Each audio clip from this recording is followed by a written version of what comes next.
The very word secrecy is repugnant in a free and open society, and we are, as a people, inherently and historically opposed to secret societies, to secret oaths, and to secret proceedings. We decided long ago that the dangers of excessive and unwarranted concealment of pertinent facts far outweighed the dangers which are cited to justify it. Today, no war has been declared, and however fierce the struggle may be, it may never be declared in the traditional fashion. Our way of life is under attack. Those who make themselves our enemy are advancing around the globe. The survival of our friends is in danger, and yet no war has been declared. No borders have been crossed by marching troops. No missiles have been fired. If the press is awaiting a declaration of war before it imposes the self-discipline of combat conditions, then I can only say that no war ever posed a greater threat to our security. If you are awaiting a finding of clear and present danger, then I can only say that the danger has never been more clear, and its presence has never been more imminent. It requires a change in outlook, a change in tactics, a change in missions by the government, by the people, by every businessman or labor leader, and by every newspaper. For we are opposed around the world by a monolithic and ruthless conspiracy that relies primarily on covert means for expanding its sphere of influence, on infiltration instead of invasion, on subversion instead of elections, on intimidation instead of free choice, on guerrillas by night instead of armies by day. It is a system which has conscripted vast human and material resources into the building of a tightly knit, highly efficient machine that combines military, diplomatic, intelligence, economic, scientific, and political operations. Its preparations are concealed, not published. Its mistakes are buried, not headlined. Its dissenters are silenced, not praised. No expenditure is questioned, no rumor is printed, no secret is revealed.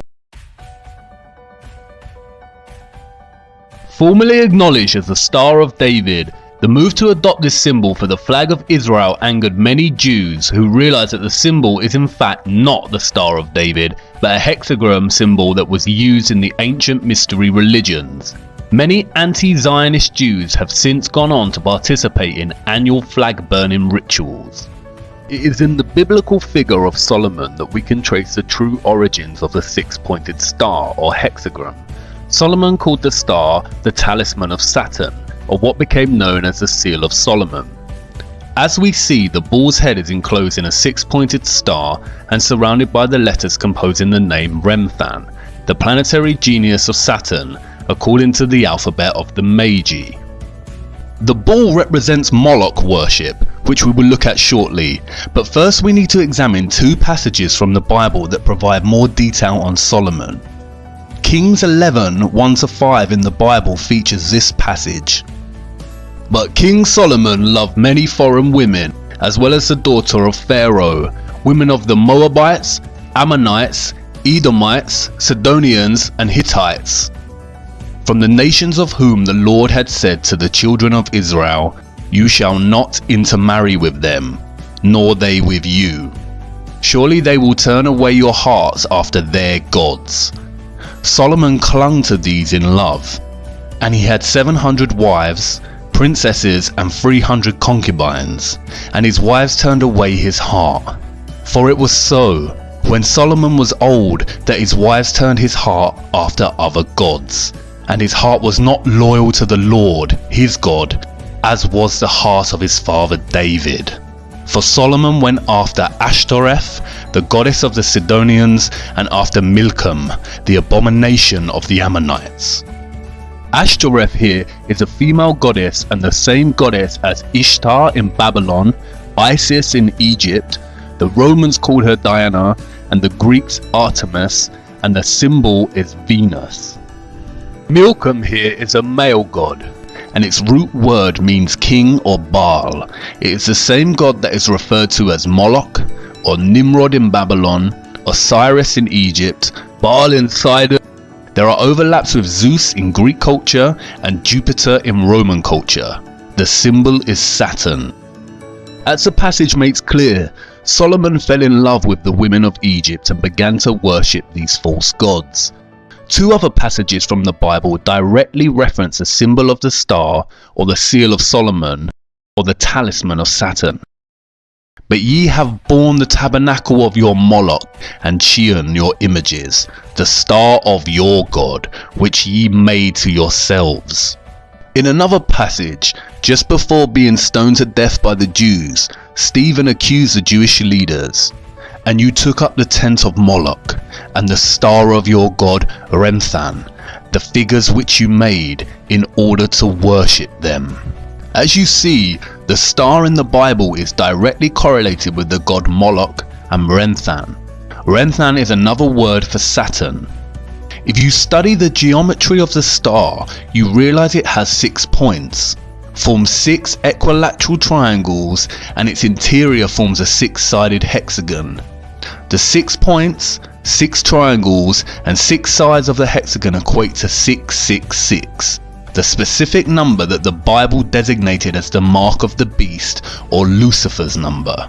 As Revelation states, "Here is wisdom.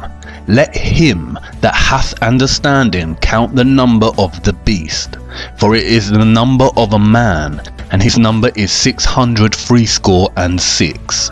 Kings in the Bible specifically link Solomon with this number. Now the weight of gold that came to Solomon in 1 year was 666 talents of gold.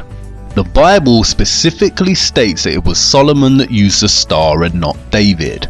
In fact, there is no evidence that David was ever associated with a star. We've seen how Freemasonry had been infiltrated and overtaken by the Rothschild Illuminati agenda. Here is what Albert Pike, a Freemason in the 1800s, said about the secret society. Masonry is a search after light. That search leads us directly back, as you see, to the Kabbalah. Kabbalah is the key of the occult sciences. The true philosophy, known and practiced by Solomon, is the basis on which Masonry is founded. It is not only Albert Pike himself who reveals the links between Freemasonry, Solomon, and the Kabbalah. The symbolism of Freemasonry and the Illuminati all overlap with recurring themes of Saturn and the numerology of 666. You see, what Pike is really referring to here is the occult practices of Solomon that are traced back to ancient Egypt and Babylon, and that secretly worship the god of Saturn, or otherwise known as Moloch, or Baal, or Nimrod. In 2012, NASA released yet another CGI image, this time of Saturn's North Pole. In addition to looking very fake and absurd, the image presents the world with what is termed as Saturn's hexagon. As you can see, when connecting the lines within a 6-sided hexagon, it produces other shapes. First that of a cube by joining 3 lines, and then that of a 6-pointed star or hexagon by joining 6 lines. Studying the root word of Kabbalah, I soon realized that Kaaba in Arabic means cube, and Allah means God. Therefore, the literal translation of Kabbalah in Arabic means cube god. And then it dawned on me, I had seen the cube before. In fact, I had seen it everywhere. Here is the cube, or Kaaba, in Mecca that forms part of Muslim worship. As you can see, those worshipping the cube form circles around it, much like the rings of Saturn. Here are Orthodox Jews in their morning prayer, using the tefillin, or the black cube with scrolls inside attached to their foreheads. Here is the Pope with the 6-pointed seal of Solomon on his hat. Interestingly, if you take the 2D shape of the crucifix and begin to fold it into a 3D shape, it produces a cube. In Hinduism, the hexagram is more commonly known as Shatkon. It is the union of Shiva, who represents the male, and Shakti, who represents the female. Hindus also refer to Shiva as Kabala Ishwara, the Lord of the Kabbalah. And did you know that there are huge monuments to the Black Cube throughout the world? Here is the 9/11 memorial from above. An inverted black cube within another inverted black cube. Furthermore, the Saturn symbolism is not just specific to religions and memorials. Even the everyday life of a so-called atheist is rife with Saturn symbolism. And this is not just limited to the cube itself or the star. The rings of Saturn populate our everyday world. We all live by the symbol of Saturn without realizing it. The symbol of Saturn is inextricable from the number 6. Saturn is the 6th planet from the Sun in the heliocentric model.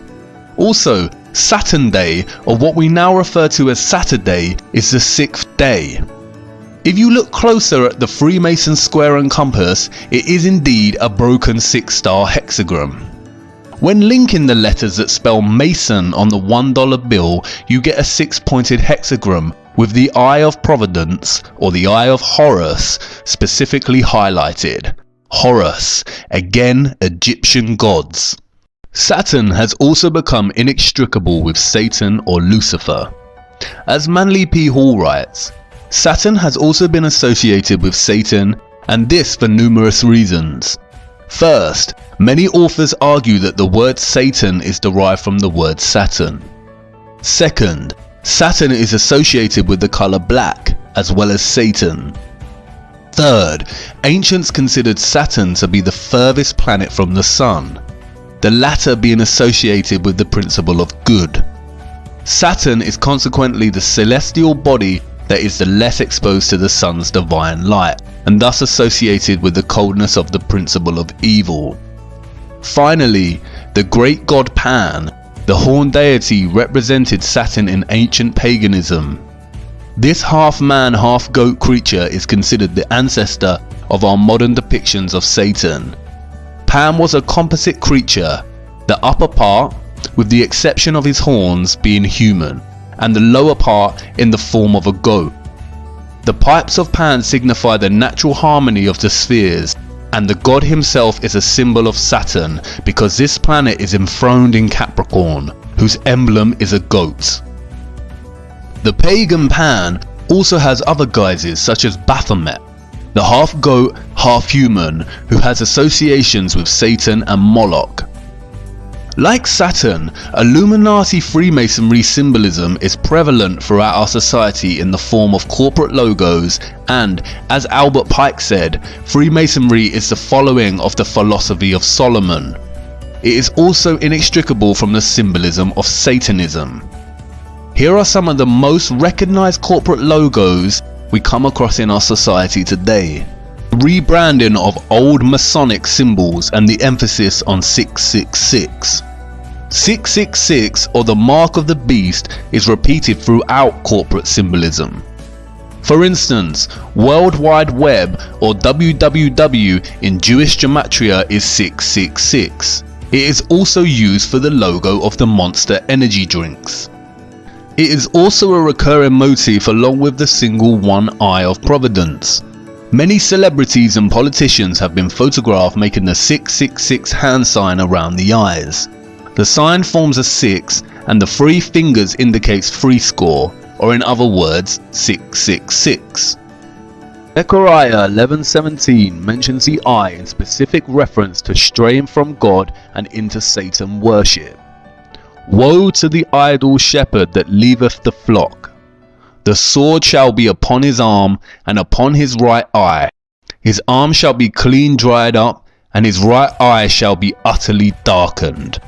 And as we see again, many celebrities and famous people covering one eye, a gesture paying homage to the Eye of Horus, the Eye of Providence, and the darkened right eye of Satan.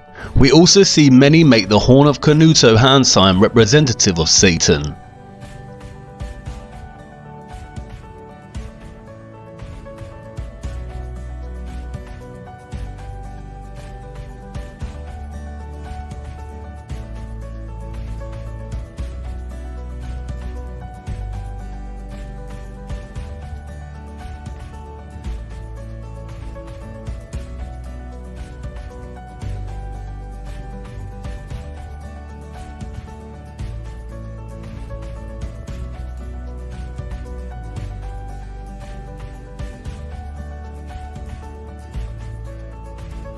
The symbolism is literally everywhere. For instance, why does the Vatican's hall look like a serpent? What are the dark serpent-like figures behind the throne? And why was the Vatican's telescope initially named Lucifer? I could go on and on about the abundance of satanic, Saturn symbols in our culture, from the prevalence of Egyptian monuments to secret gestures such as the vow of silence and the Masonic one hidden hand. But I think you get the point. And there is a wealth of information out there if you want to pursue your own research. This video is only supposed to be a very basic overview of this type of symbolism. It becomes confusing because the same symbol of Saturn or Satan keeps appearing in different eras and cultures under different guises. Much like Bauer changed his name to Rothschild, the worship of Saturn has undergone so many different iterations and changes that it becomes difficult to track. I feel that this is deliberately so. And this is the point. What the Rothschilds achieved with their centralized banking and Illuminati cabal establishment of controlled leaders in every industry, such as fossil fuels, health and education, is a highly disguised and masterly executed form of infiltration. They have controlled our access to knowledge from the beginning. The Natural History Museum at Tring belonged to 2nd Baron Rothschild and is located in a Rothschild family home. The League of Nations organized the inception of the Central Natural History Museum. E.L. Rothschild Limited, a private funded family investment company and established by Sir Evelyn de Rothschild and Lynn Forrester de Rothschild, oversees a variety of Rothschild's global investments. The company currently has interests in media, real estate, agriculture and luxury goods, with a significant previous positions in financial services, technology and communications. They even own 70% of Weather Central and all of its communications. As of today, the Rothschilds own over 160 central banks and control the finances of the majority of nations on Earth. In the year 2000, there were only a few countries that did not have centrally established banks. Any nation that resists their desire to control is demonized through the media and is usually bombed under the pretense of war or terrorism. Is this starting to make sense yet? As we saw in the previous episode, all wars are deliberately choreographed, as are all politics. The opposing forces of the political left and right is all theatre to produce the illusion of choice. They are all players on the world stage whose autonomy and real governing power is limited by the elite powers such as the Rothschilds. It is the same with corporations, products and the media. The illusion of choice, when in fact they are all owned by the same top of the pyramid companies that are in the pockets of the Rothschild elite. You can discover this yourselves by just following the money.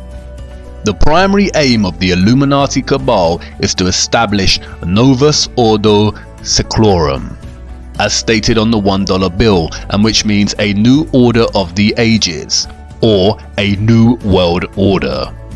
The agenda of this order is to establish a globalist one world government, with a world military, centralized banking, health, education and religion. Here we can see the former Israeli president Shimon Peres, a Rothschild puppet, meeting with the Pope to discuss uniting all religions under one world religion.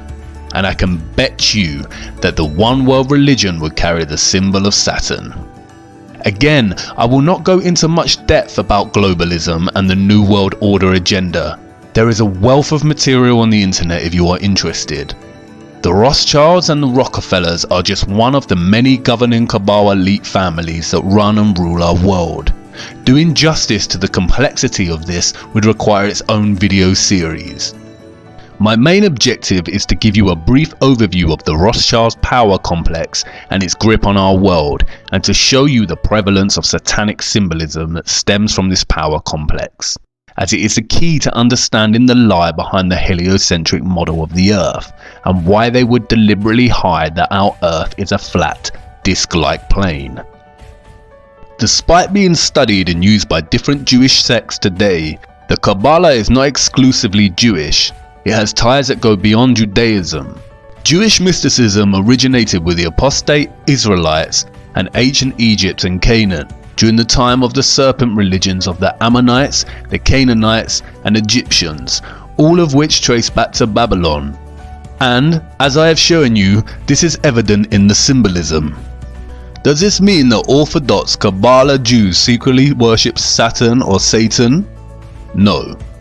What the Rothschilds and their puppets have successfully achieved is a worldwide worship of Saturn or Satan in its various guises through deception and infiltration without the world knowing it. I am not suggesting that Jews in general worship Satan, especially in their study of the Kabbalah, nor am I suggesting that Muslims in their prayer to the Kaaba or Catholics visiting the Vatican are Satanists.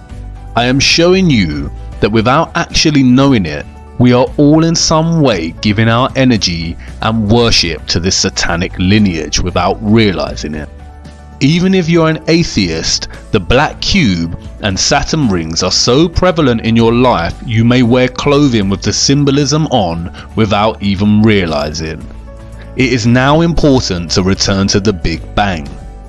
As I mentioned in the previous episode, the Kabbalah Ein Sof provides us two conclusions: that either the Big Bang has proven the Kabbalah and its teachings, or that the Big Bang theory was stolen from the Kabbalah. But you see, perhaps there is an even more sinister conclusion behind this.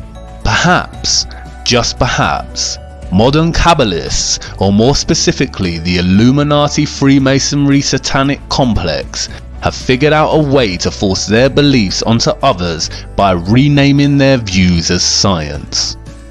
Perhaps atheism is not atheism at all, but a deceptive form of Satan-Saturn worship, which encourages people to forsake the idea of God and creation and adopt randomness, nihilism, or the idea of nothingness, and is achieved through none other than widespread institutional control and infiltration of the sciences via the Rothschilds, Rockefellers, and other puppets. And when met with any opposition is shame from the so-called scientific community. In a nutshell, atheism legitimized coincidence. What about all the central scientific figures supporting the heliocentric model and the theory of the Big Bang? Well, here is a photo of Zionist Albert Einstein dining with Lord Rothschild. Isaac Newton was a Freemason and had a keen interest in the occult. And all big NASA figureheads and astronauts are Freemasons and openly display this, as does Neil deGrasse Tyson.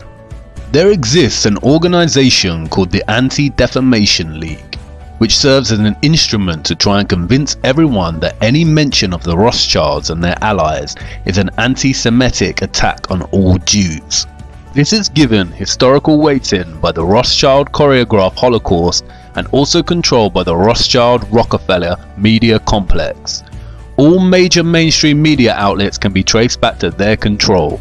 As David Rockefeller stated at the Bilderberg Conference in 1991, we are grateful to the Washington Post, the New York Times, Time magazine and other great publications whose directors have attended our meetings and respected their promises of discretion for almost 40 years. It would have been impossible for us to develop our plan for the world if we had been subjected to the lights of publicity during those years. But the world is now more sophisticated and prepared to march towards a world government. The supranatural sovereignty of an intellectual elite and world bankers is surely preferable to the national autodetermination practiced in past centuries. The official controlled narrative states that the Rothschilds are Jews. They are not. They are Satanists. Satanism is the hidden religion that rules the world, and its presence is so prevalent and insidiously woven into the fabric of our everyday lives it is shocking. Its method of control primarily centers around deceit. Just as the Mossad phrase states, by way of deception, thou shalt do war. And I want you to really marinate on this. Imagine If you're that powerful that you literally own the majority of nations on Earth and most of the world's GDP, if you had an agenda, is there anything that would be able to prevent you? Would people in power or of fame be able to speak out against you without it having dire consequences? Really consider that kind of wealth and power. It is becoming more and more evident we have been deceived on the true nature of our Earth. And I understand that what I am telling you probably sounds just as ludicrous and ridiculous as when I first mentioned that the Earth is flat. And I know you are on the brink of turning this off and writing it off as garbage conspiracy theory. But let me tell you this, conspiracies are real. It's the lack of evidence that makes them a theory. Stay with me. As I said before, you cannot tell people the truth, you must show them. Do not take my word for it. I cannot just make claims that there is an elite body of people that worship Satan and have operated throughout time by deceiving the common people as to the true nature of the world, and that they have full control over all the information we receive. Prevalent Satan symbolism and the history of the Rothschilds is not enough proof or evidence. If Satanism is real, then I need to show you the true evil of such worship before I show you what they are covering up with NASA. Come with me now to part 7. We are nearly through this rabbit hole.